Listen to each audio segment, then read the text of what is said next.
This sermon was downloaded from www.spiritnerds.org. We equip Christians with thousands of strategic spiritual materials daily. Join millions of Christians around the world who have come to Spirit Nerds to learn about God and His Word today. Training of the human spirit. How do you train the human spirit? Who can help me? How do you train the spirit? Okay, let's not go too far. What are activities that you do that exercise your spirit? No, how many of you have ever been to a gym? Rocco, you look like somebody that used to lift weight. Have you done that before? Nobody has ever lifted. Okay, you have lifted weight before. Just like you have to exercise your muscles in the natural, and then you discover some strength that you didn't have before. It came out because of use. That's how you need to exercise your spirit. Then your spirit will develop muscles. There's a strength that is inherent that will be expressed when you exercise it. It was Paul that said bodily exercise, it profits little. Because in bodily exercise, you learn discipline. And the principle of discipline is a universal principle. It's a principle that you need to apply even for your spiritual adventure also. If you can discipline yourself to do bodily exercise and to shrink your weight, you have learned something that will be useful to you spiritually. The principle of what? Of discipline. Because you will need to exercise your spirit. Exercise. Then you will find abilities come out of your spirit that you never knew were inherent in it. So we need to know what it takes for us to train our spirit man. We are not at the same level. We have the same potential, maybe, but in terms of effective realization of potential, we are not at the same level. We are exactly equal to the extent to which we have trained our spirit man, the extent to which we have trained our mind. You know you can train your mind. Some of you are PhD holders. You were not as conscious as this in your mind 5 years ago. Some of you are master's degree holders. You trained your mind so that you can, relate with this ecosystem adequately. Some of you are engineers, doctors. You trained your mind. You sowed seeds on the soil of your mind. One of my friends in Jos, I went to preach in Jos, and she came with her tab filled with medical books. She had e-copies of all her medical books. She was going to write one of the professional exams. She used to have weight. That day when I saw her, she was lean from reading. The soul is being exercised. It is the exercise of that soul that will make her a medical doctor. And she will reach into the archives of the things she has stored in the soul to bring treatment to people, because she was training to become a gynecologist. That is soul wise.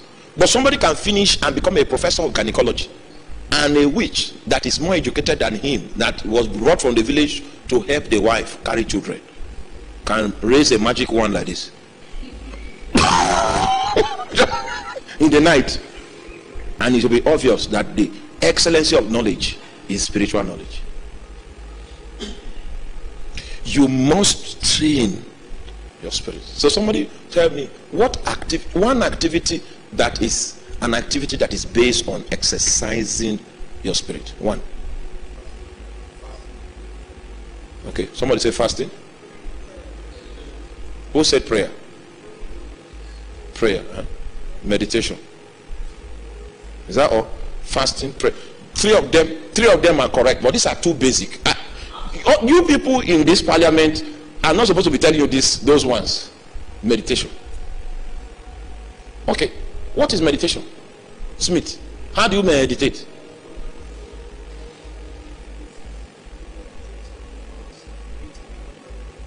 How? No, don't.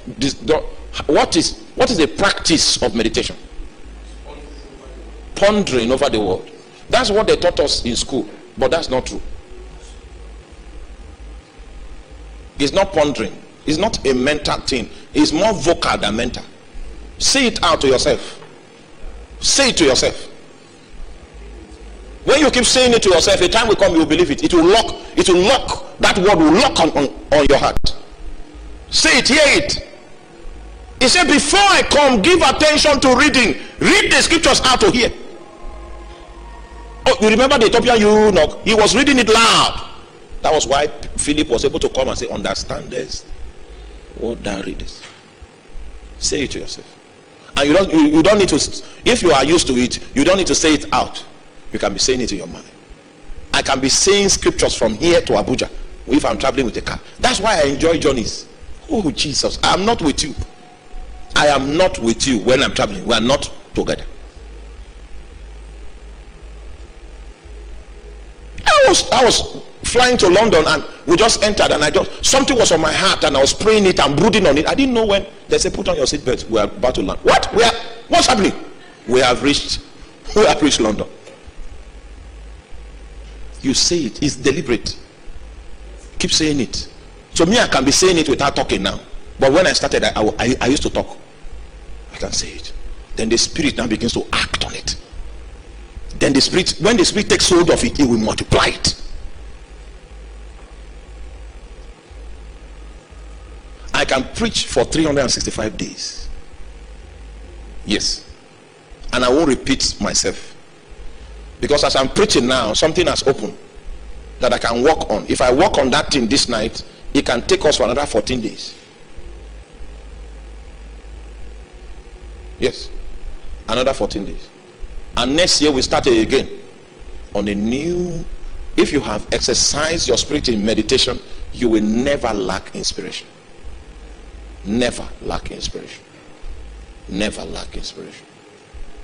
Thy word have I hidden in my heart, that I might not sin. Those scriptures that you have meditated upon, they are your weaponry in the day that the devil comes to tempt you. Whether you like it or not, there is a plan in the kingdom of darkness to tempt you.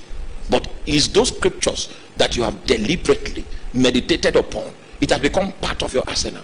It will rise up to your rescue in the day of trouble.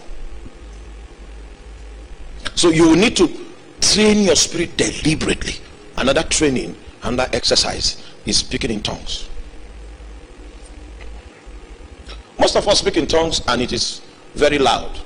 There are some places, if you are staying in the UK for instance, you can't speak these tongues you speak here. This is only these Makodi tongues that you speak here. Because your neighbor will sue you. You pay a fine. By the time you have paid £1,000, it means you are actually paying your neighbor's salary. I'm saying you should be able to pray in tongues and the person sitting close to you doesn't know. That one that is not, if you are fighting, you shout. If you want to release decrees, it must. And Jesus caused the victory and the disciples heard him. So he didn't cause the victory in his hands. And you die now. You're rude.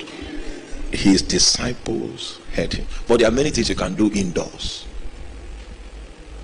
In my walk with God, let me tell you a secret. When I'm at home, I don't pray out.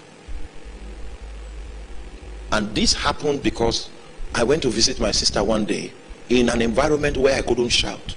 Meanwhile, I was coming from Makoti. We used to shout at Satan, shout at darkness. Then I now went there. She said, young man, I understand you like prayer, but here you can't shout here. So I had to discover something new. At first, when I started praying soft, I wasn't feeling it on my heart the way the shout was. But when I stayed on it, I found out this was how Jesus prayed. So you might see me in the hall praying, and it doesn't look like I'm praying. I'm praying in my heart. I'm praying in tongues inside. Although if you come very close, you will know anyway.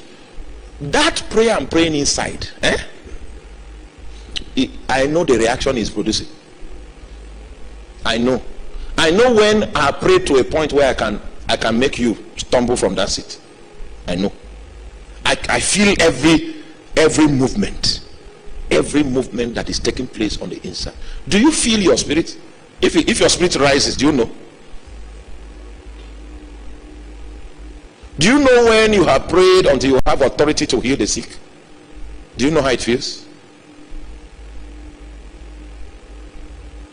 If somebody wants to put charm in your office, you that you're a doctor, and you know that that's what the person wants to do, Do you know what to do so that the person comes with the charm will catch the person?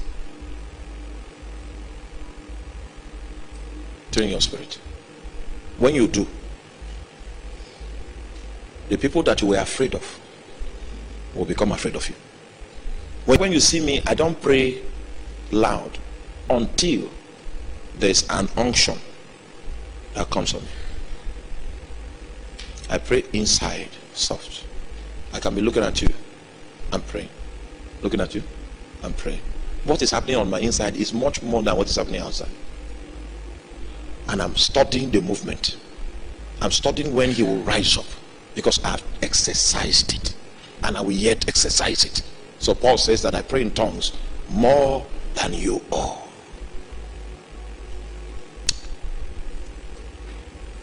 I work in a certain department in the oil industry where you are on the go. When I was in Lagos from 5 a.m. in the morning, you are trying to make your way through hold up to get to work. So what I discovered is that in order for me to maintain my Christian life, I had to, prayer and my life must be one. So when I was in the bus trying to make it to the office, I look for a way to pray so that I'm not disturbing, I'm not a nuisance to my neighbor. So that hold up, because they were constructing that road, so I'm going to be in that bus for 4 hours. So when you start by 5 o'clock, you are going to finish to the end of the road by 9. Then I prayed for 4 hours, but you will not know. Then I go to the office. I'm so sensitive. It is through some of those experiences I say, okay, to generate this level of sensitivity is 4 hours prayer. I did many spiritual experiments and I took readings from my spirit. This sensitivity came after 4 hours. Okay, I took readings, many different types of readings, because I was stuck on that road for 5 years. I used that road, the construction of mile 2 road towards Maza, towards Festac, towards Ablado, towards Trade Fair, Vaux, that road. I use it to take readings from my spirit until I now discovered what I need to do in the spirit for me to rise up. It's a deliberate thing. Don't think you will gain any form of mileage, you will stumble into it. No, it's a product of exercise. So I got used to praying on the go, so I can wake up from my bed, and what you see me doing is that I'm strolling, checking something, and that checking I will do it for 2 hours. You think it's just wasting 2 hours? Hey, I built it inside. So as long as I'm breathing air, I can pray prayer.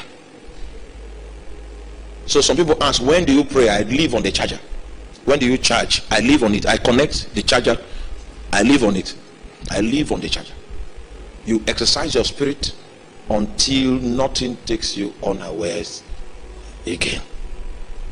There's power in you. Please help me tell your neighbor, there is power in you. Sometimes I see some of your faces when you come to see me after service, and there's fear on your eyes. I wonder, how long will it take him to know that there is power in you? There is power in you. There is power in you. There's power in you. There's power in you.